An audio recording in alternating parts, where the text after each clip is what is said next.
बघा तर आज आपलं वर्डचा पुढचा टॉपिक आपण घेतोय तो म्हणजे रेफरन्स टॅब. मागच्या भागात आपण काय बघितलं? लेआउट. लेआउट टॅब बघितला. लेआउट मध्ये आपण पेजचं सेटिंग कसं करायचं, हा, पेजला टॉप राईट लेफ्ट मार्जिन कसे द्यायचे, पेज मध्ये आपण कॉलम एक छान कमांड बघितली. तर या सगळ्या कमांड आपण मागच्या भागामध्ये बघितल्या. आज आपण बघणार आहे रेफरन्स टॅब. काय हा रेफरन्स टॅब, आपण काय काय शिकणार आहे त्याच्यामध्ये, तर बघा इथं तुमच्या समोर दिले. बरं, रेफरन्स टॅब मध्ये काही कमांड्स आपण, त्या ज्या महत्वाच्या कमांड्स आहेत त्या आपण बघणार आहे. त्याच्यामध्ये टेबल ऑफ कंटेंट, फाईलच्या सुरुवातीला आपण अनुक्रमणिका तयार करायची असल्यास या कमांडचा आपल्याला उपयोग होतो. माहिती आहे का अनुक्रमणिका? तुम्ही प्रत्येक पुस्तक उचकतात त्या पुस्तकाच्या सुरुवातीला अनुक्रमणिका असते, असते का नाही? हा, म्हणजे पहिल्या पेजवर काय काय टॉपिक आहे, दुसऱ्या पेजवर काय आहे, म्हणजे शेवटच्या पानापर्यंतची हिस्ट्री त्याने आपल्याला पहिल्या पानावर आपल्याला दिलेली असते. इन्सर्ट फुट नोट, एखादा पॅराग्राफ अथवा शब्दाबाबत पानाच्या शेवटी एखादी नोट द्यावायची असल्यास या कमांडचा उपयोग होतो. त्याच्यानंतर इन्सर्ट एंड नोट, एखादा पॅराग्राफ अथवा शब्दाबाबत डॉक्युमेंटच्या शेवटी एखादी नोट द्यावायची असल्यास, पण ही नोट कुठं, एंड नोट म्हणजे डॉक्युमेंटच्या शेवटी, आणि इन्सर्ट फुट नोट ही पेजच्या शेवटी. नंतर स्मार्ट लुकअप, एखाद्या शब्दाबाबत अधिकची माहिती इंटरनेटच्या माध्यमातून शोधून डॉक्युमेंट मध्ये हवी असल्यास या कमांडचा उपयोग होतो. आणि इन्सर्ट कॅप्शन, कॅप्शन या कमांडच्या सहाय्याने सिलेक्ट केलेल्या चित्राला आपल्याला कॅप्शन देता येते. काय देता येतं? कॅप्शन, नाव देता येतं. बघ, तुम्ही जर पुस्तक बघितलं कोणतंही, आता तुम्हाला MSCIT पुस्तक दिलं, प्रत्येक चित्राच्या खाली बघा फिगर 9.1 म्हणून तिचं नाव तुम्हाला दिलेलं का नाही, त्याला कॅप्शन असतो. काय म्हणतात? कॅप्शन. ठीक आहे, या सगळ्या गोष्टी आपल्याला ह्या डॉक्युमेंट मध्ये बघायच्या. मग आता आपण जातोय वर्ड कडे. मी काय आता लगेच तुम्हाला आपला प्रोसेस फोलिओ काय आहे तो काय मी सांगत बसत नाही, मी पहिले आपण करून घेऊ. बघा आता ह्या प्रोसेस फोलिओ पासून किंवा याच्या अगोदरच्या प्रोसेस फोलिओ पासून तुम्हाला प्रोसेस फोलिओ मध्ये पॅराग्राफ दिलेला आहे PDF मध्ये, तो तुम्ही कॉपी पेस्ट पण करू शकतात, पण त्याला सेपरेट रेफरन्स फाईल पण दिली, रेफरन्स मटेरियल म्हणून नावाची एक वर्डची फाईल दिलेली आहे. ती फाईल तुम्ही काय करायची आहे, ओपन करायची आहे, आणि ओपन करून ती फाईल सेव्ह ॲज करायची. बघा मी आता काय करतो, फाईल ती बघतो कुठे आहे, मग डेस्कटॉपवर जातो. डेस्कटॉपवर आपल्याला काय दिलेलं आहे इथं, प्रोसेस फोलिओ नावाचं फोल्डर असेल. प्रोसेस फोलिओ मी ओपन केलं, याच्यामध्ये मी 18 नंबरचं सेशन उघडलं. बघा याच्यामध्ये इथं रेफरन्स मटेरियल आहे का, PDF फाईल पण आहे, ही मी ओपन केली समजा. याच्यामध्ये आपल्याला दाखवलंय त्यांनी, पण याच्यात पॅराग्राफच दिलेलं नाही. दिलाय का पॅराग्राफ? मग तो पॅराग्राफ कुठं दिलाय, मी ही फाईल बंद करतो. हे बघा रेफरन्स मटेरियल आहे. ह्या रेफरन्स मटेरियलला तुम्ही ओपन करायचं, ही फाईल काय होणार आहे, ओपन होणार. झाली ओपन. ओपन झाल्यानंतर ही फाईल ज्यावेळेस ओपन होईल, तिला वरती नाव आलं बघा, रेफरन्स मटेरियल कंसात रीड ओनली. काय, तिला फक्त वाचू शकतो, त्यात बदल करता येणार नाही. मग तुम्हाला जे काही प्रॅक्टिकल मध्ये सांगितलेले हे बदल करता येतील का याच्यामध्ये? नाही करता येणार. आणि तुम्ही सेव्ह करण्याचा प्रयत्न जरी केला तरी त्या नावाने ती सेव्ह होणार नाही, लक्षात घ्या. सेम नाव. त्याच्यामुळे ती काय करायची, फाईल मेनू मध्ये जायचं, फाईल मेनू मध्ये सेव्ह ॲज कमांड वापरायची, आणि आपल्या आपल्या डॉक्युमेंट फोल्डर मध्ये ती सेव्ह करून घ्यायची. बघा डॉक्युमेंट मध्ये तुमचं स्वतःचं नाव द्यायचं, समजा अनिकेत, आणि नंबर 18, आणि सेव्ह म्हटलं मी. बघ आता इथे नाव आलं अनिकेत 18, पण त्यातला रीड ओनली हा शब्द निघून गेला. मग आता आपल्याला या फाईल मध्ये काय करता येईल, बदल करता येईल करता. मग मग आता तुम्ही म्हणाले तर पॅराग्राफच नाही, काय करायचं? पॅराग्राफ नाही तर तो पॅराग्राफ तुम्हाला काय करायचा आहे, रेडी दिलेला आहे आता इथं. तिथून पुढे जवळपास रेडी डाटा दिला जाईल तुम्हाला तिथं, तो डाटा ओपन. पण तो डाटा जो दिला जाईल तो रीड ओनली मध्ये असल्यामुळे तुम्हाला तो वापरता येणार नाही, तुम्हाला सेव्ह करून, सेव्ह ॲज करून वापरावा लागेल. ठीक आहे, करू. आता मी माझ्या परत प्रेझेंटेशन कडे आलो. मला काय करायचं आता, ती फाईल ओपन करायची. ओपन करतोय मी ती फाईल. झाली ओपन माझी फाईल. बघा या ठिकाणी इथं फाईल तुम्हाला दिलेली आहेत. या फाईल मध्ये तुम्हाला त्या सगळ्या कमांड्स काय करायच्या आहेत. मग त्यासाठी आपण एक एक कमांड बघणार आहे. टेबल ऑफ कंटेंट पहिली कमांड काय आहे? Table of content. Table of content मध्ये आता समजा बघा ह्या फाईल मध्ये हे वेगवेगळे हेडिंग्स इथे दिलेले का नाही? दिलेले ना.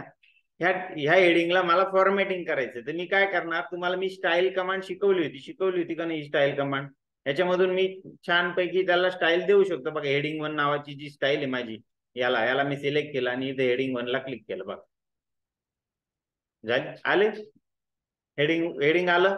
या म्युझिकला देतो, इथे हेडिंग 1 म्हणतो. मला फॉर्मॅटिंग करत बसण्याची गरज पडली का? मला सांगा बरं. बसली बघा आलं. प्रत्येकाला मी हेडिंग 1 कधीही फॉर्मॅटिंग करताना इथं तुमची स्वतःची स्टाईल सुद्धा तुम्हाला तयार करता येते. एक काय फॉर्मॅटिंग करायचंय ते इथं सेव्ह करून ठेवा आणि फक्त क्लिक करत चला. तुम्हाला बोल्ड करा, इटॅलिक करा, हा फॉन्ट घ्या, तो फॉन्ट घ्या करण्याची काही गरज पडणार नाही. बरोबर आहे का नाही? एवढं सोपं आहे. स्टाईल रेडीमेड फॉर्मॅटिंग त्यात सेव्ह करून ठेवायचे आणि वापरायचे.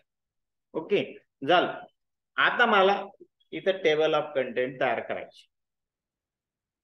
कशी करणार? मी वरती क्लिक करतो सुरुवातीला, कारण की इंडेक्स वर सुरुवातीला असते का शेवटी असते? सुरुवातीला असते का नाही? मग मी पहिल्या पानावर वरतीच क्लिक केलं. इथं माझ्याकडे कोणता टॅब आपण शिकतो आता? Reference tab. रेफरन्स मध्ये पहिलीच कमांड आहे बघा, टेबल ऑफ कंटेंट आहे का? याला मी क्लिक करतो. क्लिक केल्याबरोबर इथं वेगवेगळे प्रकार आहे, ऑटोमॅटिक, मॅन्युअल. तुम्हाला जो पाहिजे तो तुम्ही सिलेक्ट करू शकता. समजा मी ऑटोमॅटिक टेबल 1 हा सिलेक्ट केला, आलं बघा. तुम्हाला इथे टाईप करत बसावं लागलं का? रेडीमेड त्याने घेऊन टाकलं. फाईल मध्ये काय काय आहे, कोणत्या पानावर आहे ते घेऊन टाकलं त्याने. घेतलं का? ते म्हणाल सगळं जे पहिल्या पानावर आहे त्याच्यामुळे घेतलं. पहिल्या पानावर आहे ना. मग आता मी अंडू कमांड देऊ, परत दिली मी अंडू.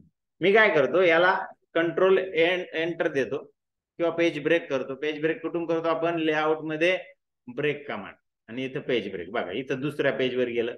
हे म्युझिक तिसऱ्या पेजवर पाठवतो. बघा ब्रेक. बघा तिसऱ्या पानावर म्युझिक गेलं. गेमिंग चौथ्या पानावर पाठवतो. पेज ब्रेक गेलं चौथ्या पानावर. आणि ग्राफिक आणखी पुढच्या पानावर पाठवतो. पहिलं पान ब्लँक सोडलं, कंट्रोल होम किंवा कंट्रोल होम म्हणून की असते शॉर्टकट, त्याने आपण डायरेक्ट पानाच्या सुरुवातीला. बघा या फाईल मध्ये टोटल 5 पानं आहे. इथं आपल्याला दिसतंय बघा, दिसतंय का? 1 of 5. आता पहिल्या पानावर आपण इंडेक्स घेणार.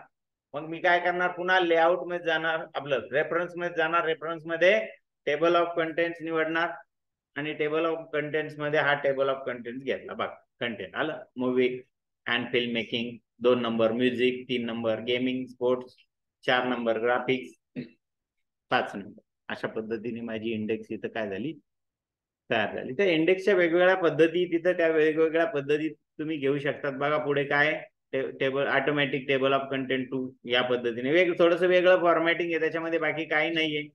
मॅन्युअल टेबल बघा, मॅन्युअल येतं इथं.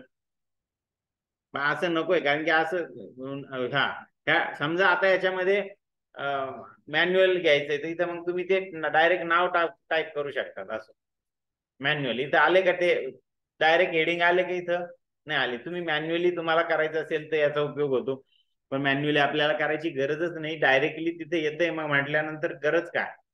बरं, मग पहिला किंवा दुसरा ऑप्शन घ्यायचा आणि टेबल ऑफ कंटेंट्स काय करायचे? तयार करायचे. किती सोपं झालं. 1 मिनिटा, एका सेकंदामध्ये टेबल ऑफ कंटेंट. पण मग टेबल ऑफ कंटेंट तयार करण्यासाठी तुम्हाला काय करावं लागेल? लक्षात येते का? काय करावं लागेल? तर तुम्ही ज्या हेडिंग्स वापरलेले आहे, हे हेडिंग तुम्हाला ह्या स्टाईल कमांडने सेट करावे लागतील. इथून स्टाईल मधून घ्यावे लागतील. बरोबर. आता मी समजा इथं अजून एखादं हेडिंग घेतलं, समजा इथं मूवीज घेतलं. बघा मूवीज, आणि मग मूवीज बद्दल काहीतरी मी टायपिंग केलं. बघा हे मी मूवीज बद्दलच खाली टायपिंग करतो याच्या खाली. यात 2 सब टॉपिक आहे समजा मूवीज मध्ये, आणि खाली फिल्म मेकिंग घेतलं. फिल्म मेकिंग परत सेपरेट घेतला टॉपिक. बघा फिल्म मेकिंग सेपरेट. आणि त्याच्यामध्ये फिल्म मेकिंग बद्दलची माहिती मी इथं घेतली समजा. बघ ही घेऊ फिल्म मेकिंग, एंटर दिला जा. आता या मूवीजला आणि फिल्म मेकिंगला मला हेडिंग थोडस वेगळं करावं लागेल. मग मी हेडिंग यांना काय करतो, हेडिंग 2 घेतो. काय घेतो, हेडिंग 2 दोघांना. बघ आणि आता मी सुरुवातीला जातो आणि इथं मी टेबल ऑफ कंटेंट तयार करतो. बघा रेफरन्स मध्ये गेलो, टेबल ऑफ कंटेंट्स मध्ये गेलो आणि पहिला सिलेक्ट केला. बघू याच्यात काय बघ आलं काय झालं याच्यामध्ये. तर ऑटोमॅटिकली सब टॉपिक थोडेसे पुढे घेतले गेले आणि त्यांचे पान नंबर पण तुम्हाला दिले का नाही. समजतंय. म्हणजे फक्त तिथं निवडताना हेड स्टाईल मधून हेडिंग निवडताना काय करायचं, प्रॉपर निवडायचं. तुम्हाला ते आवडत नसेल तर बदलून घ्या ना, काय हरकत नाही ना. तुम्हाला वाटलं की बा हेडिंग मला थोडस कलर मध्ये पाहिजे, तुम्ही करा ना तुमचं स्वतः. त्याच्यामध्ये बदल करता येतो, एडिट करता येतं, फॉर्मॅटिंग करता येते हेडिंग मध्ये. हेल करता मग टेबल ऑफ कंटेंट. ठीक आहे, समजली ही कमांड.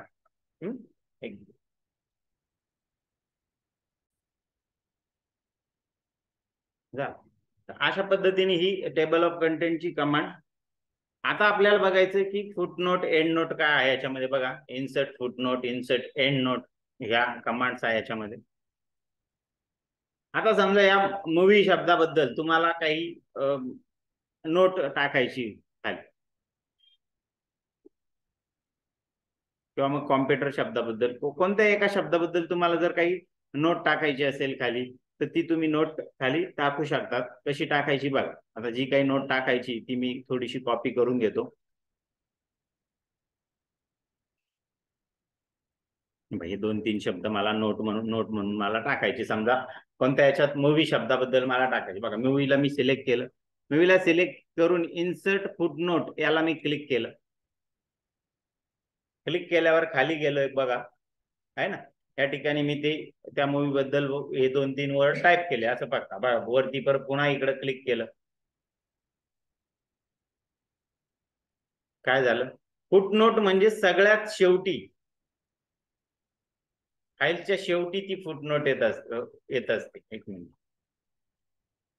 फुटनोट म्हणजे पेजच्या शेवटी. बघा इथं ज्या पेजवर आपण ती सेट केली त्या पेजच्या शेवटी तिथं आलेली. बघा मी थोडासा व्ह्यू त्याचा कमी करतो.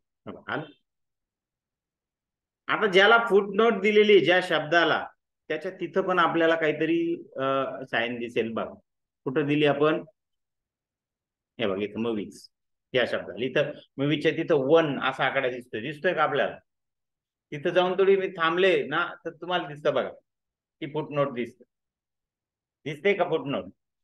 ती जरी खाली असली तरी तिथं गेल्यानंतर तुम्हाला दिसतंय त्याच्याबद्दल. समजा एखाद्या शब्दाचं एक्सप्लेनेशन करायचंय तुम्हाला व्यवस्थित,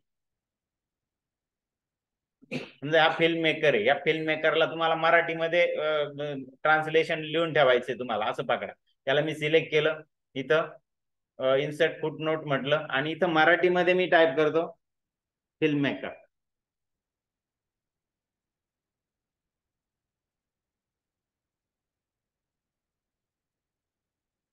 त्याचा उच्चार लिहून ठेवायचा समजा.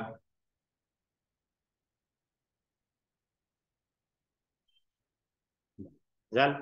बघू वरती येऊ परत, फिल्म मेकरच्या तिथं 1 आला. आल्यानंतर तुम्ही तिथं गेल्यानंतर बघा फिल्म मेकर मराठीमध्ये तुम्हाला दिसत.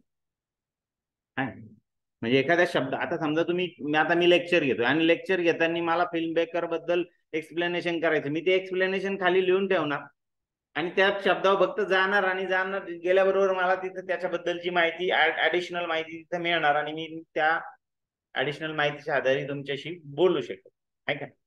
अशा पद्धतीने हे फुटनोट. आणि एंड नोट ही सेम आहे, फक्त ती काय होते, फाईलच्या शेवटी जाते. म्हणजे आता इथं कसं प्रत्येक पेजच्या ज्या पेजवर केलं तिथं त्या येत आहे त्या नोट. याच नोट आता तुम्ही सेट केल्या, समजा तुम्ही मूवीजला केलं, या मूवी शब्दाला केला आहे, end note, insert end note. दोन्ही कमांड सारख्याच आहे, फक्त आता ही एंड नोट डायरेक्ट 5व्या पानाच्या शेवटी जा. 5 पानं आहे ना आपल्याकडे, या 5व्या पानाच्या शेवटी मूवीज. मग इथं आपण मराठीत त्याला टाकू चित्रपट. ओके. बघा आता वरती मी क्लिक करतो किंवा कंट्रोल होम की प्रेस करतो, सुरुवातीला येतो, कारण पहिल्या पानावर मी ती दुसऱ्या पानावर दिलंय बघा मूवी झालं. आता इथं शब्द आला आय, रोमन मध्ये आलं बघा, चित्रपट आलं का? पण हे चित्रपट नाव इथं आहे का? नाही, हे फाईलच्या शेवटी बघा, मी खाली जातो बघा, कितव्या पानावर आहे? 5व्या पानावर बघा, 5व्या पानावर आहे. समजते मग फुटनोट एंड नोट काय आहे? तर आपल्याला एखाद्या ठिकाणी नोट्स काढायच्या थोडक्यामध्ये, तर त्या नोट्स आपण इथं याच्यामध्ये काढू शकतो. अशा पद्धतीच्या या फुटनोट आणि एंड नोट कमांड आहे. त्याच्यानंतर आपल्याकडे कॅप्शन कमांड. मी काय करतो आता, हे जे आहे डिलीट करतो, जे काही आपण वेगवेगळ्या पानांवर घेतलेले आहे ते परत जॉईन करतो मी. बघा, गेमिंग, स्पोर्ट, ग्राफिक्स आहे. आता हे ग्राफिक्स मध्ये हे जे चित्र आलेलं आहे, या चित्राला मला कॅप्शन द्यायचं, नाव द्यायचं, बरोबर. फिगर 01, 1.1 कॉम्प्युटर असं आपण म्हणतो. बघा, इन्सर्ट कॅप्शन. त्या चित्राला सिलेक्ट करायचं, चित्राला सिलेक्ट करून इन्सर्ट कॅप्शन म्हणा. हे बघा, फिगर 1.1 समजा, सेमिकोलन देऊन मग इथं कॉम्प्युटर असं मी टाईप केलं आणि इथं ओके म्हटलं. काय म्हटलं? ओके आलं. त्याच्या खाली बरोबर नाव आलं. आलं. तुम्हाला यात काय, आम्ही टेक्स्ट बॉक्स टाकून तिथं टाकू. पण आपल्याला एक्झॅक्ट तिथं टाकण्यासाठी किती कष्ट घ्यावे लागतील? तुम्ही टाकून बघा भले. तुम्ही टेक्स्ट बॉक्स टाका आणि तिथं टेक्स्ट बॉक्सचं परत बॉर्डर काढून टाका, त्याला इटॅलिक द्या, त्याला व्यवस्थित सेट करा, त्याची साईज व्यवस्थित सेट करा. या सगळ्या गोष्टी तुम्हाला कराव्या लागतात, बरोबर आहे का नाही? समजते ना? अशा पद्धतीने ह्या कॅप्शन आपण आपल्याला इथं काय करता येतं, देता येतं.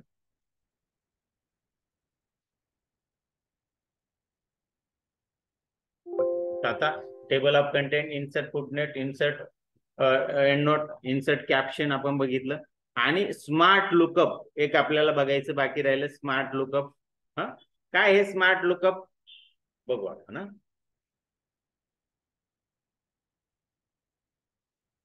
एखाद्या शब्दाबद्दल तुम्हाला अधिकची माहिती तुम्हाला घ्यायची असेल, हा समजा डायनोसॉर, माहिती आहे का डायनोसॉर तुम्हाला काय? पण सांगता येत नाही. सांगता येत का डायनासोर काय? नाही सांगता येत, आहे का नाही? डायनासोर माहिती आहे, नाव ऐकलेलं आहे, सगळ्या गोष्टी आहे डोळ्यासमोर, सगळं येतंय, पण डायनासोर काय माहित नाही. म्हणजे त्याचं एक्सप्लेनेशन तुम्हाला करता येत नाहीये. मग इथं एक स्मार्ट लुकअप म्हणून कमांड आहे छानपैकी, याला मी क्लिक करतो. जसं मी क्लिक केलं, डायनासोरला मी सिलेक्ट केलं बरं, डायनासोर या शब्दाला मी सिलेक्ट केलं. सिलेक्ट करतात त्याच्याबद्दल जी माहिती इकडे आली बघा, आलं का? त्याच्या चित्र असं आली आणि वेगवेगळे आली. हे बघा 2-3 आली. तुम्हाला जी पाहिजे ती तुम्ही घेऊ शकतात आणि त्याच्याबद्दलची माहिती इथं देऊ शकतात. समजा डायनासोर, येते लक्षात? समजलं? मग कोणत्याही शब्दाबद्दल तुम्ही फिल्म मेकिंग बद्दल म्हटलं, फिल्म मेकर सिलेक्ट केलं आणि इथं स्मार्ट लुकअप म्हटलं, बघा स्मार्ट लुकअप ऑटोमॅटिकली तो इंटरनेटवरून सर्च करून इथं तुम्हाला त्याची माहिती दाखवेल.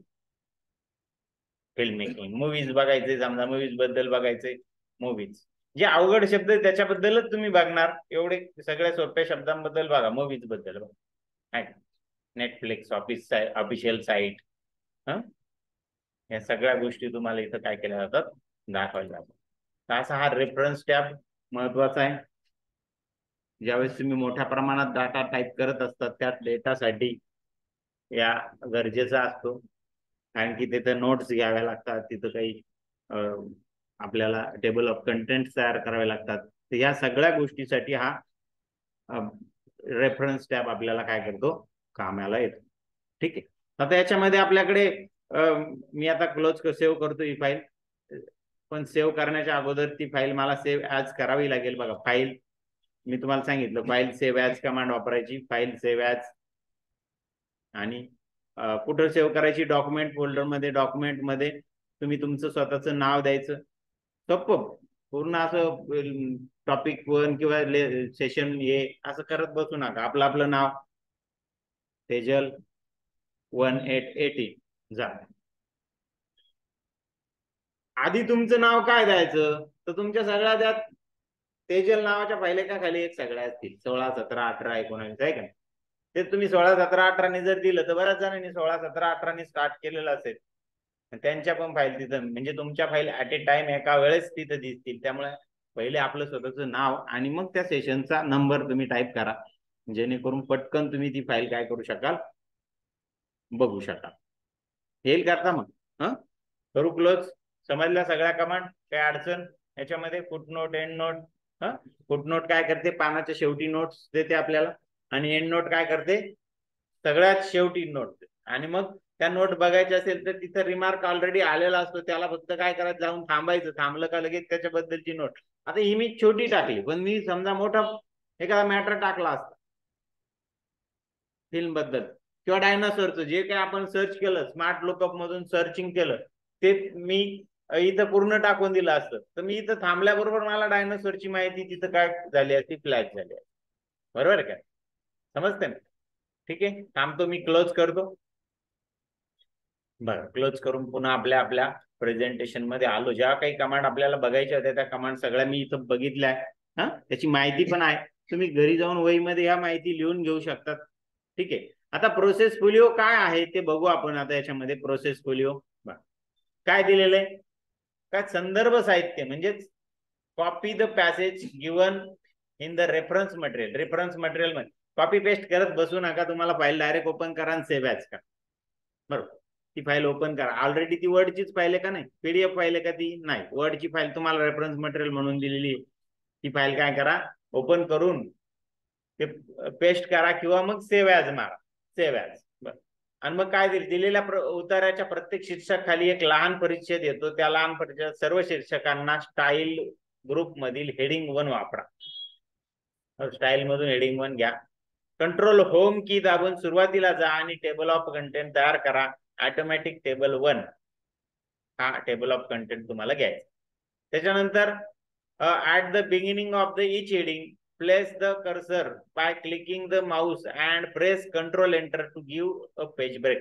प्रत्येक हेडिंगच्या सुरुवातीला क्लिक करा आणि तिथं काय द्या, कंट्रोल एंटर, म्हणजे प्रत्येकाचं पेज हे बदलेल.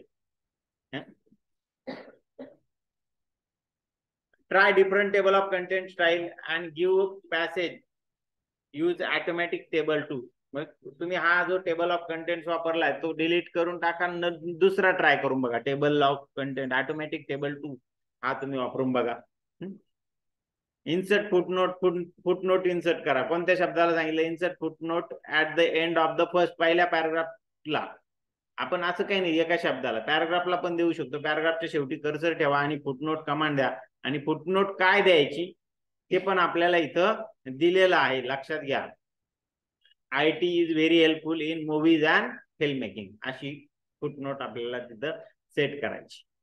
बरोबर, नंतर मग use smart lookup to research on word dinosaur. Dinosaur या शब्दाचा स्मार्ट लुकअप वापरून त्याची माहिती तुम्हाला शोधायची. Insert the following picture at the end of the given passage and give a caption. Insert करा म्हटलं, ऑलरेडी तिथं आहे त्या फाईलमध्ये. Give a caption to the picture figure 1 computer,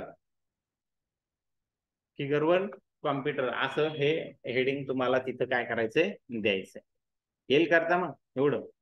अशा पद्धतीने आहे प्रॅक्टिकल तुम्हाला करायचंय. आणि save the document your name and upload it process folio after completing the question. अशा पद्धतीने हे आपल्याला त्या प्रोसेस फोलिओ मध्ये अपलोड करायचं. ठीक आहे, आता या प्रोसेस फोलिओ मध्ये डू इट युअर सेल्फ 18 नंबरचं डू इट युअर सेल्फ मध्ये काय क्वेश्चन्स आलेले आहेत ते आपण बघू. बघा, डू इट युअर सेल्फला मी सिलेक्ट करतो, स्टार्ट एक्झामला मी क्लिक करतो, नेक्स्ट ला क्लिक करतो. पहिला प्रश्न आहे, काय प्रश्न आहे, select the photograph portfolio photography and change it text effect tight.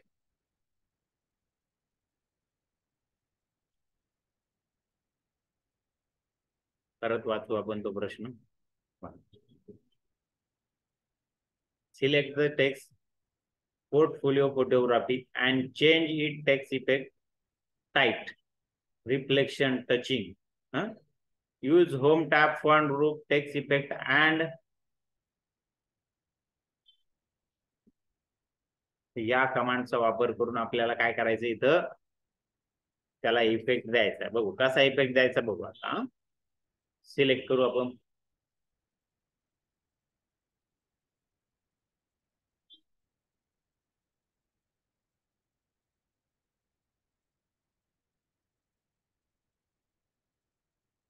बघा खाली जातो, इथं नाव आहे बघा पोर्टफोलिओ फोटोग्राफी. सिलेक्ट केलं. सिलेक्ट करून आपल्याला कुठे जायचंय फॉन्ट ग्रुप मध्ये. त्याच्यामध्ये बघा इथं टेक्स्ट इफेक्ट अँड टोपोलॉजी आलं. त्याच्यातून तुम्हाला पाहिजे तो टेक्स्ट इफेक्ट तुम्ही काय करायचा सिलेक्ट. पाहिजे तो नाही, तिथं रिफ्लेक्शन म्हटलेलं आहे बघा. रिफ्लेक्शन मध्ये कोणता रिफ्लेक्शन घ्यायचा आहे तुम्हाला बघा. पहिलाच ऑप्शन आहे आलं रिफ्लेक्शन. बघा इथं रिफ्लेक्शन आलेलं आहे. करा submit. In given document, select Rohan Trivedi and change its font size 24 font size तुम्हाला करायची. बघा रोहन त्रिवेदी हे नाव तुम्हाला सिलेक्ट करायचंय. व्यवस्थित सिलेक्ट करा. बऱ्याच जणांचं इथं चुकतंय असं मला आढळलं बघा. याच्यामध्ये आपल्याला फॉन्ट साईज चेंज करायची. फॉन्ट साईज कुठे आहे या ठिकाणी बघा. इथं फॉन्ट साईज आहे ना. आणि किती करायची आपल्याला 24. मग चला 24 इथं क्लिक करतो आणि 24 इथून सिलेक्ट करतो. जाईल आली आणि सबमिट केलं. झाला प्रश्न पूर्ण झाला. पुढे in given document select text Rohan Tiwari and change its font Arial font करायचा आहे. फॉन्ट एरियल करायला सोपं आहे तुमच्याकडे बरोबर. पुन्हा रोहन तिवारीला मी काय करतो सिलेक्ट करतो. केलं सिलेक्ट. इथं तुमच्याकडे इथं फॉन्ट ऑप्शन आहे बघा या ठिकाणी. इथून तुम्ही या ड्रॉप डाऊन एरोला क्लिक करून काय करू शकतात तो फॉन्ट सिलेक्ट करू शकतात किंवा मग तुम्ही डायरेक्टली टाईप करू शकतात बघा. हे बघा इथून एरियल मी निवडला. झाला झाला सबमिट करतो. झाला हा पण प्रश्न पूर्ण झाला.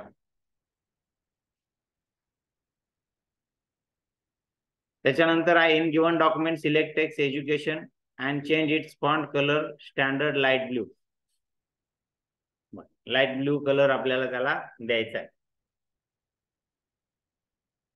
काय सिलेक्ट करायचं एज्युकेशन शब्द कुठे हा बघा इथे एज्युकेशन आहे का. थोडस वरती घेतलं मी. करा सिलेक्ट एज्युकेशन. झाला सिलेक्ट झाला.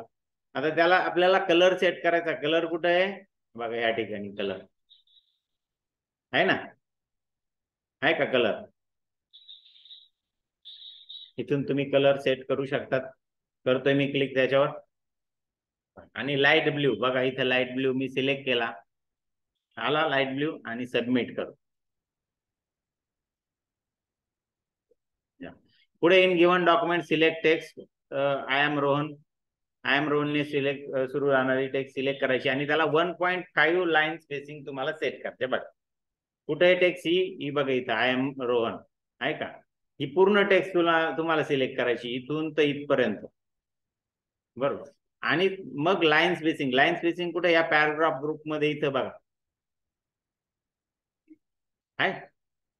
त्याच्यावर क्लिक करा. क्लिक करून त्याच्यात 1.5 आपल्याला निवडायची. मग मी 1.15 निवडायची नाही 1.5 निवडायची. 1.5 मी निवडली आणि सबमिट केलं.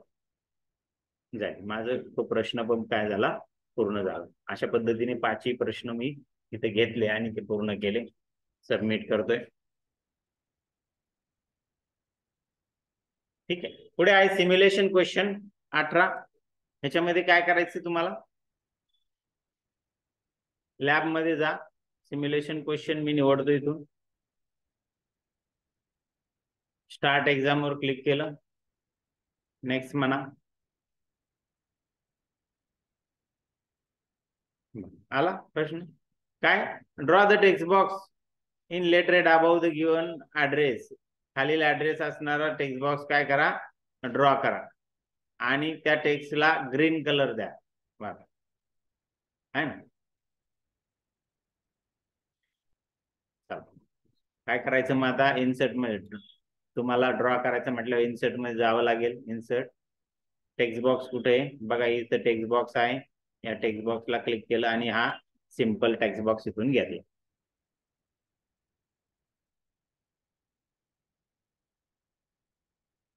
सिंपल चालला नाही, त्याला नाव दिलेलं आहे आपल्याला ड्रॉ करायचा. ड्रॉ सिंपल घ्यायचं नाही, ड्रॉ करायचा होता, मग ड्रॉ केला आणि इथं फक्त क्लिक करायचं. तुमची माहिती टाईप होणार बघा ऑटोमॅटिकली. तुम्हाला टाईप करायचं नाही आहे का. बरेच जण टाईप करण्याचा प्रयत्न करतात, तसं काही करू नका. हा फ्लॅश मधला प्रश्न आहे ना. आणि याला आता टेक्स्ट कलर तुम्हाला बदलायचा आहे. टेक्स्ट कलर कुठून बदलायचा आहे हे बघा इथून. नाही इथं पण नाहीये. होम मध्ये मला जावं लागेल. होम मध्ये इथं टेक्स्ट कलर आहे बघा, आहे टेक्स्ट कलर. आणि त्याच्यामध्ये ग्रीन टेक्स्ट कलर तुम्हाला निवडायचा बघा, इथून ग्रीन, लाईट ग्रीन. तुमचा पूर्ण झाला. सबमिट करा आणि एंड करा.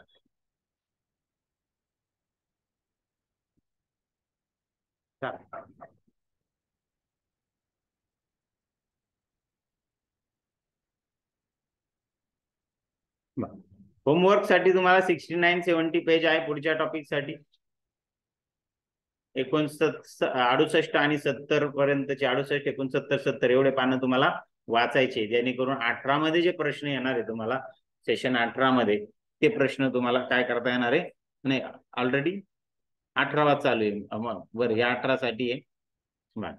त्याच्यानंतर हे त्याची समरी आहेत. ही समरी थोड्याच वेळात साठी मी दाखवली, कारण की तुम्हाला याची टेस्ट येणार आहे. ती टेस्ट सोडवायची, त्याच्यामध्ये सगळे प्रश्न तुम्हाला वाचायला मिळणार आहे. ते वाचून तुम्ही ते सबमिट करायचे. मग तुमचे काय काय चुकतंय ते तुम्हाला समजेल आणि ते छानपैकी मग प्रश्न आणि आन्सरची समरी खाली लिहून घ्या, जेणेकरून तुम्हाला एरा सोडवायला एकदम सोपं जाईल. बरोबर, घरीच तुमची तयारी होईल आणि एरा तुम्ही प्रॉपरली सोडू शकाल. ठीक आहे. कोणाला काय अडचण या टॉपिक मध्ये आता आपण इथं थांबतोय.